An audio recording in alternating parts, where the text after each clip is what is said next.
आज प्रश्न अगर करें तो आपके लिए और मेरे लिए यीशु कौन है?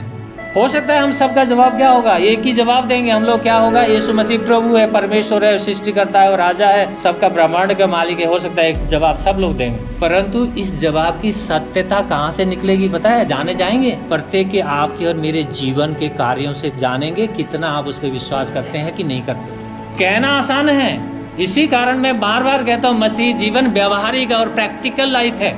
हमें अपने जीवनों से दिखाना है कि यीशु प्रभु है तो है, मैंने जीवन में जीना है, मैं फिर संसार की तरह नहीं जी सकता।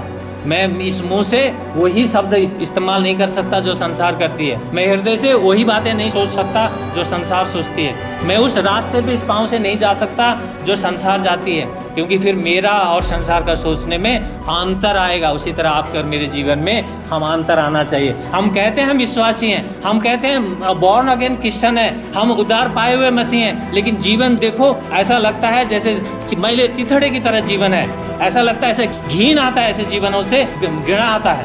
क्यों? मसीह है, मसीह कहते हो मसीह है, फिर मसीह का क्या बदनाम करने के लिए मसीह हो? छोड़ दो, इससे संसार में चले जाओ, अच्छा वही रहेगा, क्योंकि मसीह का नाम बदनाम नहीं होगा। अन्यथा मसीह को मसीह के नाम की तरह अपने जीवन से लागू करो, दिखाओ, जीवन में जियो, जीवन में यीशु मसीह को जियो, जीने की कोशिश करो, अन्यथा मसीह के नाम को व्यर्थ में मत लो। यीशु मसीह यही प्रश्न कर रहा है, तुम क्या कहते हो मैं कौन हूँ? पतरस ने क्या कहा? तू मसीहा है। मसीहा का अर्थ क्या है? तू सामर्थ्य परमेश्वर है, जो प्रतिज्ञा किया हुआ एक राजा जो आने वाला था तू ही है।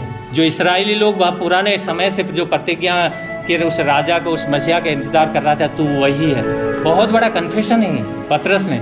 वही लोग वही थे जो नहीं दिखाई दे रहा था, नहीं सूझ रहा था। उस जंगल में, उस यात्रा में, उस जगह में 3 दिन के जब लोग थे, उनको ये नहीं आया मुंह में, प्रभु आपके लिए तो कोई असंभव नहीं है, आप तो मसीहा हैं, आप तो राजा हैं, आपके लिए कोई असंभव नहीं इस भीड़ को खाना खिलाना, आप उपाय कर सकते हैं। नहीं आया, नहीं सूझा।